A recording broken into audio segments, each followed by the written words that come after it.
Women are so fucking cool.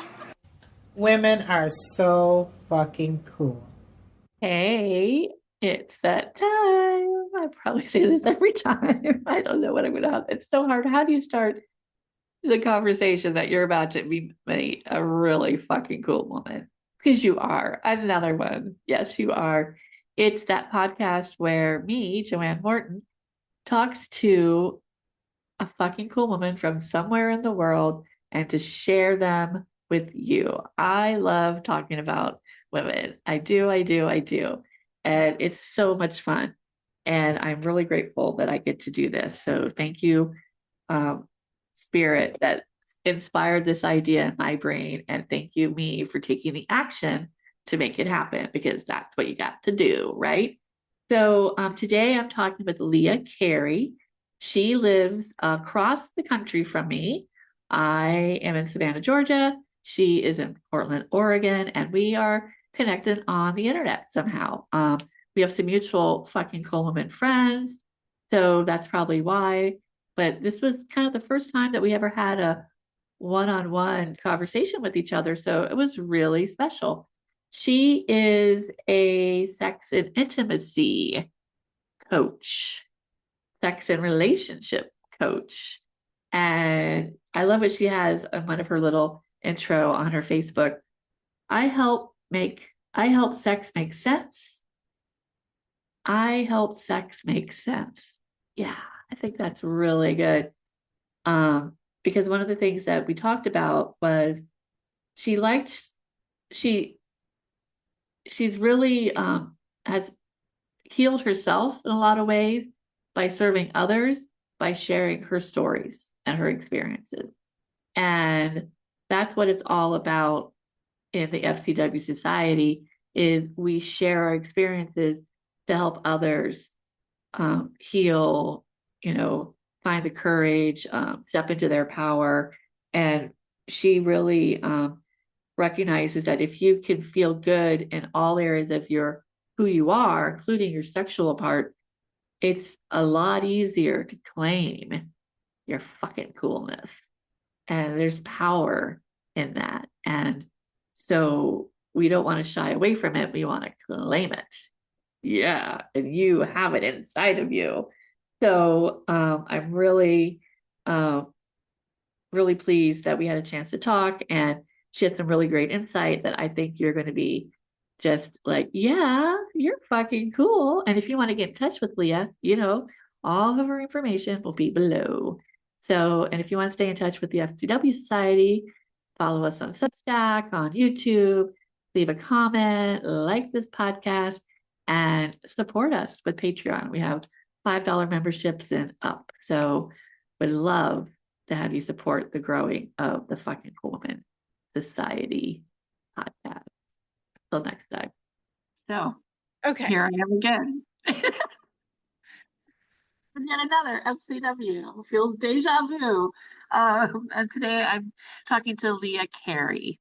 So Leah, welcome to Respect, Encourage, and Celebrate the fucking Cool Woman Society podcast. Yay! Thank you.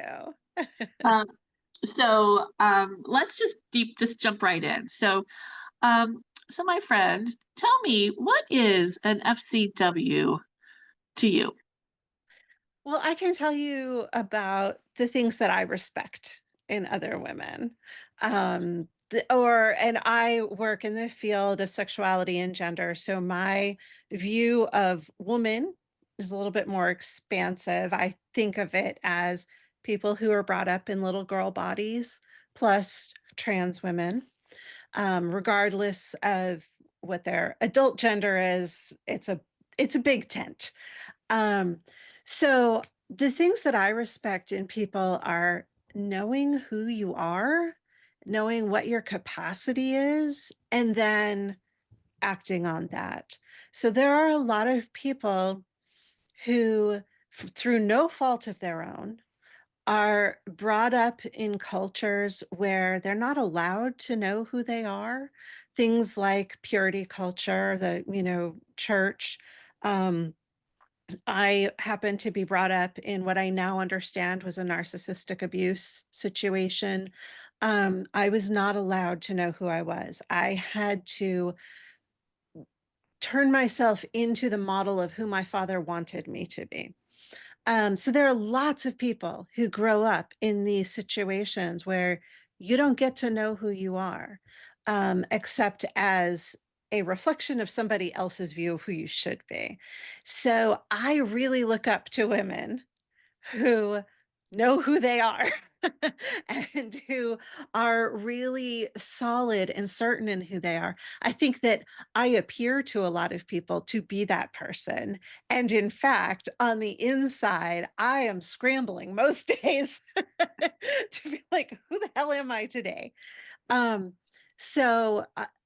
I understand that other people who show up looking like that may also be scrambling on the inside, but I really admire people who show up knowing solidly in their bones who they are. And then the other piece of that is capacity. I think that um, in our culture, we are taught that quitting is not an option and that you have to do everything to the very best, not just the best of your ability, that's given lip service, but like the best. If you're not the best at something, then it's not worth doing. Um, and a lot of us don't have that capacity. I do not have the capacity to get up and grind 12, 14, 16 hours a day to become this incredibly successful businesswoman that I would love to be. But I'm sorry, I do not have the energy, the focus, or the capacity to do that. And so knowing what your capacity is, I think is super important because if I burn out trying to push beyond what my actual capacity is, then I don't get anything done. And then I can't make any difference in the world. So I think that those are two things that I really respect. That was really good. I really, I a lot of people have mentioned about, being in the know, a lot of people have kind of mentioned that in one way or another, but I really appreciate what you said about capacity and understanding your capacity. And that's whatever your capacity is, that's okay, you know? Yeah, and I think it's incredibly important in this particular moment in history. We're recording this, I think, almost exactly a month after the second Trump administration came in. And there is a lot of conversation about what do we do? How do we fight back? And that is so important. And also, it's important to understand what is your capacity for fighting back. Again, I'll use myself as an example. I would love to be out on the streets protesting. I also know that my nervous system does not handle that well. If I'm in big groups of people with lots of chaos and lots of noise, I tend to have panic attacks. So, does it really make sense for me to go be in a crowd of people where I might have a panic attack and then I need to be taken care of and I maybe take the energy of three other people who could be protesting to take care of me? That is not a useful use of my energy or their energy. So it's more important for me to understand protesting is not within my capacity. But there are other things, calling my officials, writing letters, talking. And I do a lot of talking about one piece of this administration's focus, because as you'll probably hear many people saying, you can't you can't fight everything. They are opening battles on so many fronts, specifically with the goal of overwhelming and exhausting us into inaction. So choose one lane. I've chosen my lane. I talk about that a lot, and that is how I can use my energy most effectively.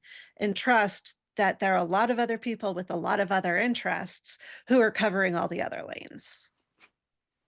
That is another really good insight. We can't do it all. If everyone just does a little bit, a lot can get done. So yes, I feel, disappointed and saddened by so many things, but I'm also hopeful and encouraged to see how we can come together and collaborate and work together. How do you claim your fucking coolness when you're still feeling a little bit of Oh, insecurity or imposter syndrome?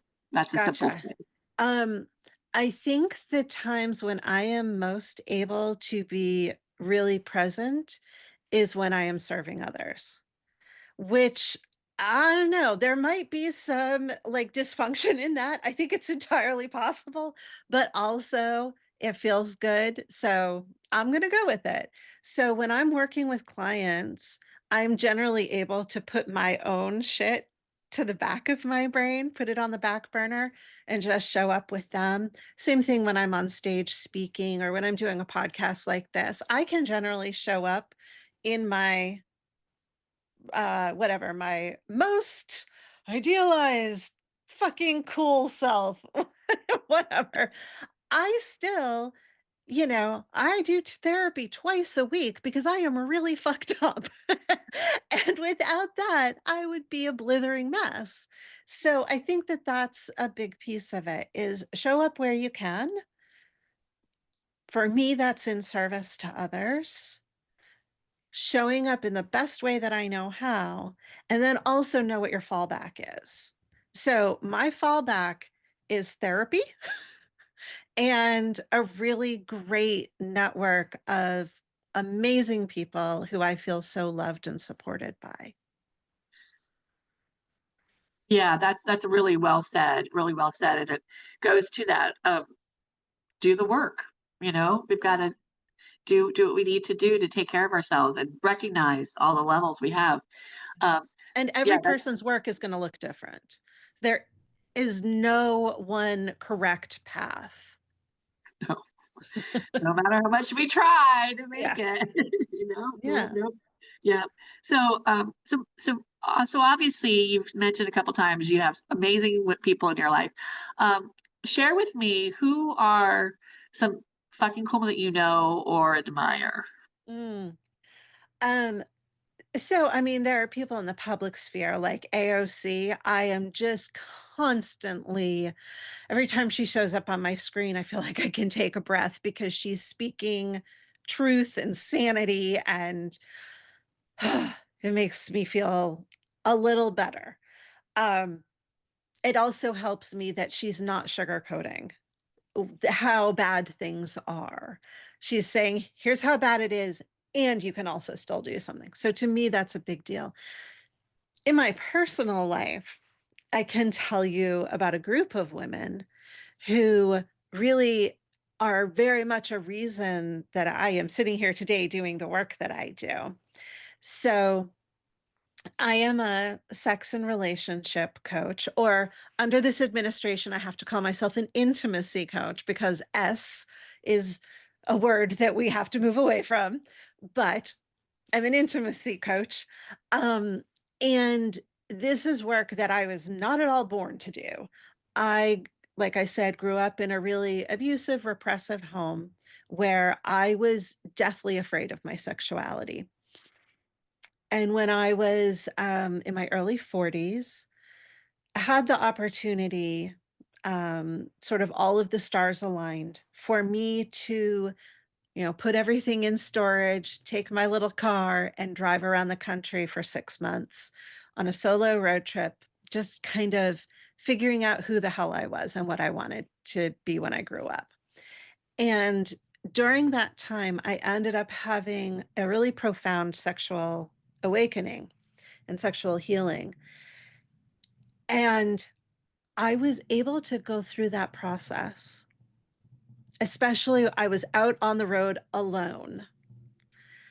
I was able to go through that process because I had a group of women in an online community. We're all writers from around the world, about 200 of us gathered in this community.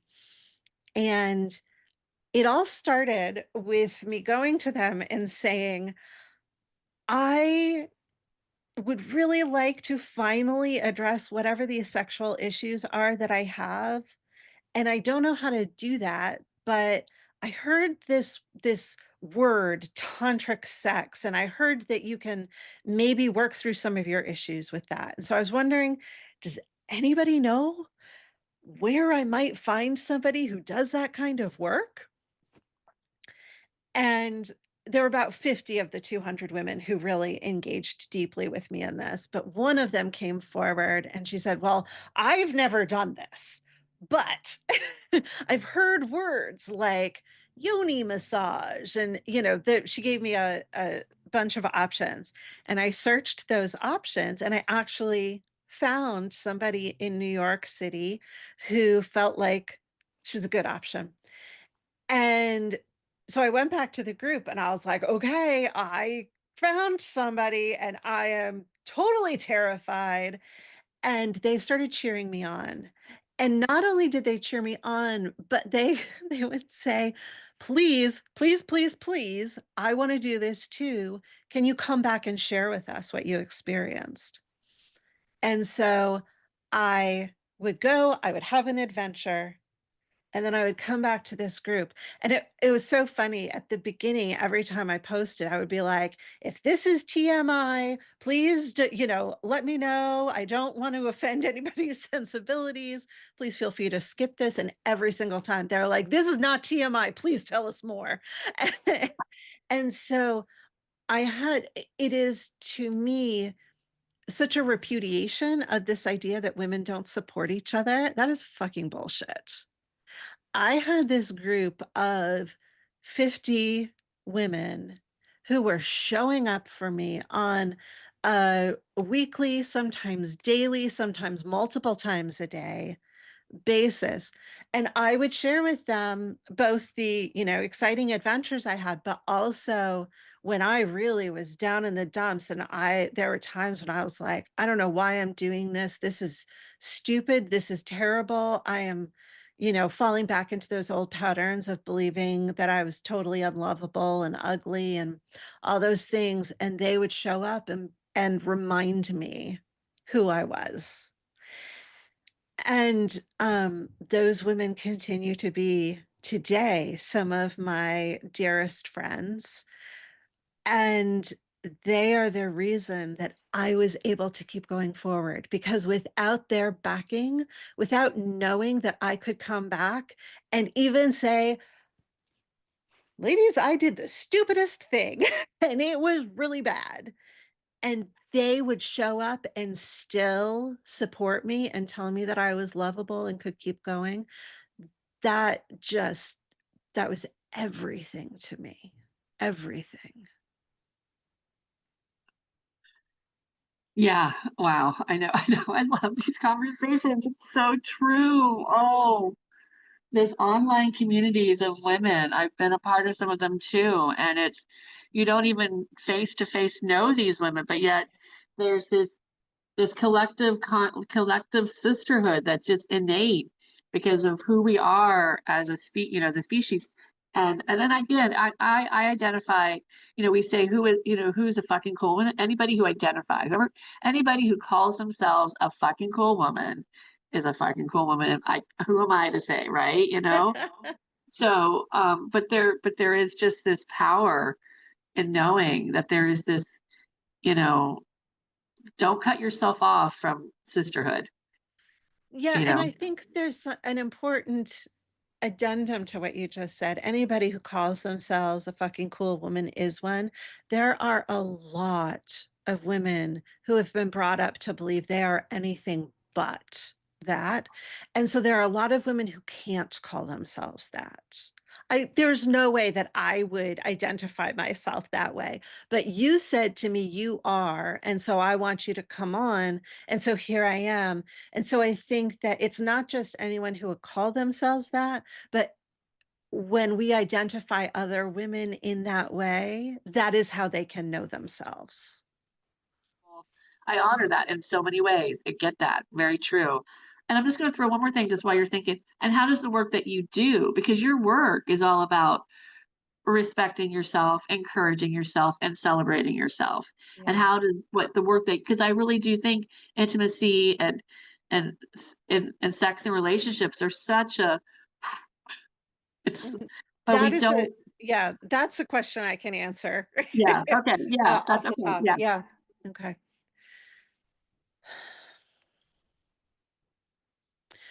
So when we're in school, some people get sex ed, a lot of people don't. The people who get sex ed generally get one of two things. They either get abstinence only sex ed, which has been proven over and over and over again to increase the level of teen pregnancy, STI transmission, etc. Or they get what is called comprehensive sex ed, which basically means disease prevention and pregnancy prevention. What we do not get almost anywhere, except some very specific programs. In fact, there's one created, I think, by the UU Church, which I think is fascinating that, a church is doing this.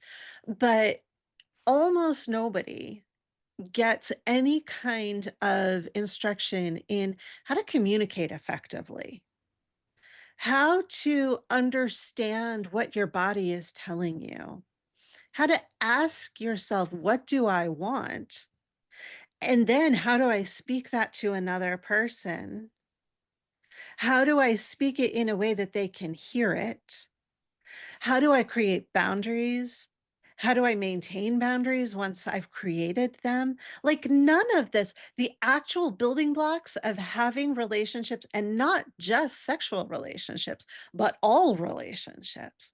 The basic fundamentals of having relationships are nowhere to be found. Really, this is something that when I realized it kind of blew my mind, but also makes total sense. Almost the only place where you get really good communication training is in business and sales. And that is, and I'm making a huge generalization here, but that communication is usually used in order to manipulate people to purchase.